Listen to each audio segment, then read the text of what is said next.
ಉತ್ತರ ಕರ್ನಾಟಕದ ಹೆಮ್ಮೆಯ ರೈತ ಧ್ವನಿ ಟಿವಿ ಚಾನೆಲ್, ಬೆವರಿಗೊಂದು ಭರವಸೆ. ಕುಡಿಯುವ ನೀರು ಅಮೂಲ್ಯವಾಗಿದೆ. ಅದನ್ನು ಮಿತವಾಗಿ ಬಳಸಬೇಕು ಮತ್ತು ನಮ್ಮ ಮನೆಯ ಸುತ್ತಮುತ್ತಲು ಪ್ರದೇಶ ಹಾಗೂ ಪರಿಸರವನ್ನು ಸ್ವಚ್ಛವಾಗಿ ಇಟ್ಕೊಂಡಾಗ ಮಾತ್ರ ನಮ್ಮ ಆರೋಗ್ಯ ಸುರಕ್ಷವಾಗಿರಲು ಸಾಧ್ಯ ಎಂದು ತಾಲೂಕು ಯೋಜನಾಧಿಕಾರಿ ರಘುಪತಿ ಗೌಡ ಅಭಿಪ್ರಾಯಪಟ್ಟರು.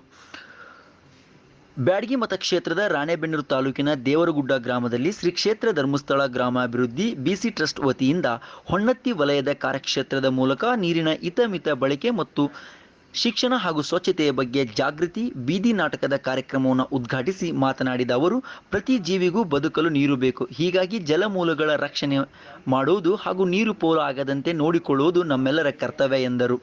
ಮಳೆ ಪ್ರಮಾಣ ವರ್ಷದಿಂದ ವರ್ಷಕ್ಕೆ ಕಡಿಮೆಯಾಗುತ್ತಿದೆ. ಇದರಿಂದ ನೀರಿನ ಸಮಸ್ಯೆ ಎದುರಾಗುತ್ತಿದೆ.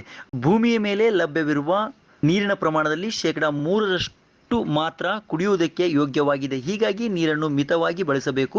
ಜಲಮೂಲಗಳ ರಕ್ಷಣೆ ಬಗ್ಗೆ ಸಾರ್ವಜನಿಕರಿಗೆ ತಿಳುವಳಿಕೆ ನೀಡಲು ಪ್ರಯತ್ನಿಸಬೇಕು ಎಂದು ಸಲಹೆ ನೀಡಿದರು.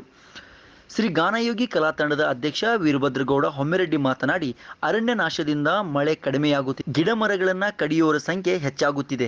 ಆದರೆ ಅವುಗಳನ್ನು ಬೆಳೆಸುವವರ ಸಂಖ್ಯೆ ಮಾತ್ರ ಹೆಚ್ಚಾಗುತ್ತಿಲ್ಲ ಎಂದು ವ್ಯಕ್ತಪಡಿಸಿದರು. ಕಾರ್ಯಕ್ರಮದಲ್ಲಿ ಜ್ಞಾನ ವಿಕಾಸ ಸಮನ್ವಯಾಧಿಕಾರಿ ಶೀತಲ್ ಬೇಕಲ್, ವಲಯ ಮೇಲ್ವಿಚಾರಕ ಅಭಿಷೇಕ್, ಸೇವಾ ಪ್ರತಿನಿಧಿಗಳಾದ ವಿಜಯಲಕ್ಷ್ಮಿ, ಕಲಾವಿದರಾದ ಶ್ರೀ ವೀರಯ್ಯ ಸಂಕಿನಮಠ್, ರೇಣುಕಾ ಮಾಗಿ, ಅರುಂಧತಿ ಆರ್ಯಾರ್, ಶ್ವೇತಾ, ಮಲ್ಲಪ್ಪ ಚಂದ್ರಪಟ್ಟನ್, ವೀರಪ್ಪ ಎಲ್ಗಾರ್ ಸೇರಿದಂತೆ ಇತರರು ಇದ್ದರು.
ನಮ್ಮ ಮೇಡಮ್ ಹೇಳ್ತಾ ಇದ್ವಿ, ಯಾವಾಗಲೂ ಒಂದ್ಸರಿ ಬರುವಂಥ ಕಾರ್ಯಕ್ರಮಗಳು ನೀವು ಅರ್ಥ ಮಾಡ್ಕೊಳ್ತೀವಿ. ಈ ವರ್ಷ ಇಲ್ಲಿ ಬಂದರೆ 87 ಗ್ರಾಮಗಳಲ್ಲಿ ನಾವು ಕಾರ್ಯಕ್ರಮ ಮಾಡುವಾಗ ಈ ವರ್ಷ ಇಲ್ಲಿ ಬಂದರೆ ಎಷ್ಟು ವರ್ಷಗಳ ನಂತರ ಇಲ್ಲಿ ಬರ್ಬೋದು ಈ ಕಾರ್ಯಕ್ರಮ ಸ್ವಲ್ಪ ಯೋಚನೆ ಮಾಡ್ಕೊಳ್ಬೇಕು. ಹಾಗೆ ಈಗ ವಿಜ್ಞಾನ ಕಾರ್ಯಕ್ರಮ ನಾವಿಲ್ಲಿ ಹಮ್ಮಿಕೊಂಡಿದ್ದೀವಿ. ಈ ಒಂದು ಕಾರ್ಯಕ್ರಮ ನಮ್ಮ ಹೊಂಬಳ್ಳಿ ಸರ್ ಮತ್ತು ಅವರೆಲ್ಲ ಕಲಾವಿದರ ತಂಡ ಇದೆ, ಹಾಗೆ ನಮ್ಮೆಲ್ಲ ಕಾರ್ಯಕರ್ತರಿದ್ದಾರೆ, ನಮ್ಮೆಲ್ಲ ಸಂಘದ ಸದಸ್ಯರಿದ್ದಾರೆ. ಬಹುಶಃ ಈ ಕಾರ್ಯಕ್ರಮದಲ್ಲಿ ಕೆಲವೊಂದು ವಿಷಯಗಳ ಬಗ್ಗೆ ಜಾಗೃತಿ ಮೂಡಿಸುವಂಥ ಕಾರ್ಯಕ್ರಮ ಬೀದಿ ನಾಟಕ ಅಂತ ಹೇಳಿದರೆ ನಾವು ಯಾವ್ಯಾವ ವಿಚಾರಗಳ ಬಗ್ಗೆ ಹೆಚ್ಚು ಗಮನ ಕೊಡಬೇಕು, ಯಾವ ರೀತಿ ಗಮನ ಕೊಡಬಾರ್ದು, ಈ ವಿಚಾರಗಳ ಬಗ್ಗೆ ಇಲ್ಲಿ ತಿಳುವಳಿಕೆಯನ್ನು ಕೊಡ್ತಾರೆ.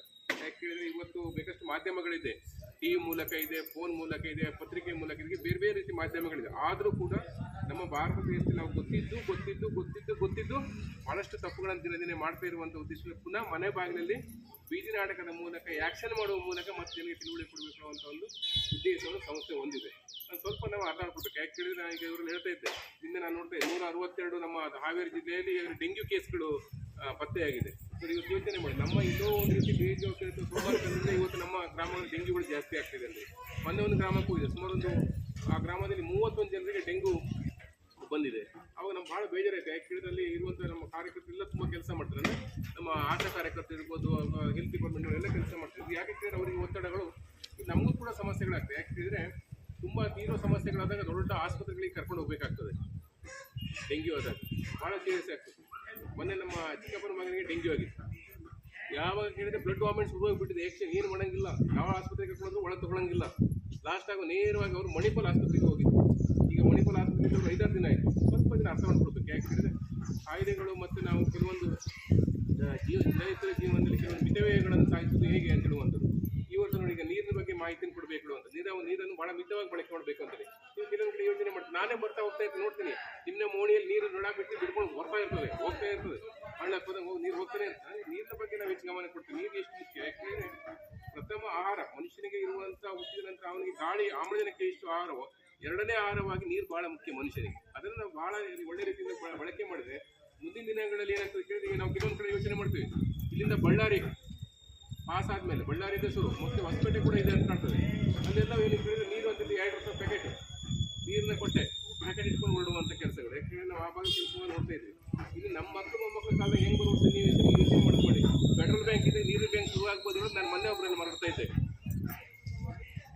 ಒಬ್ಬರಿಗೆ ನಮ್ಮ ನ್ಯೂಸ್ ಪೇಪರ್ ಮಾಡ್ತಿರುವಾಗ ನಾನು ಅವರೆಲ್ಲ ಬರೋದು, ಯಾಕೆ ಈಗ ನೀರಿನ ಬ್ಯಾಂಕ್ ಬರ್ಬೋದು ಇನ್ನು ಮುಂದೆ ಅಂತ ಹೇಳುವಂಥ ವಿಚಾರ. ಯಾಕೆಂದರೆ ಇವತ್ತು ಫಿಲ್ಟರ್ ನೀರು ಕೂಡ ನಾವು ಕುಡಿತಾ ಇದ್ದೀವಿ. ಫಿಲ್ಟರ್ ನೀರು ಕುಡಿದು ಕೂಡ ಫಿಲ್ಟರ್ ನೀರು ಬಗ್ಗೆ ಕೂಡ ನಾವು ತಿಳುವಳಿಕೆಯನ್ನು ಹೊಂದೇ ಇರುವಂಥದ್ದು, ಬೇಕಾಬಿಟ್ಟು ಉಪಯೋಗ ಮಾಡುವಂಥದ್ದು, ಬೇರೆ ನೀರು ಕೂಡ ಏನು ಅನಾವಶ್ಯಕವಾಗಿ ಚೆಲ್ಲುವಂಥದ್ದು ನೀರನ್ನು ನಮಗೆ ಅಗತ್ಯಕ್ಕಿಂತ ಜಾಸ್ತಿ ಅತಿ ಒಂದು ಡ್ರಮ್ ತುಂಬಿಟ್ರೆ ನಾನು ಒಂದು 2 ಡ್ರಮ್ ತುಂಬಲು ಅಂತ ಡ್ರಮ್ ತುಂಬೋರಿದ್ದಾರೆ. ಮೊನ್ನೆ 2 ಜನ ಅವ್ರ 4 ಜನ ಈ ರೀತಿ ಯೋಚನೆ ಎಷ್ಟೋ ಹೆಣ್ಮಕ್ಳುಗಳು ಕೂಡ ಇರ್ತಾರೆ.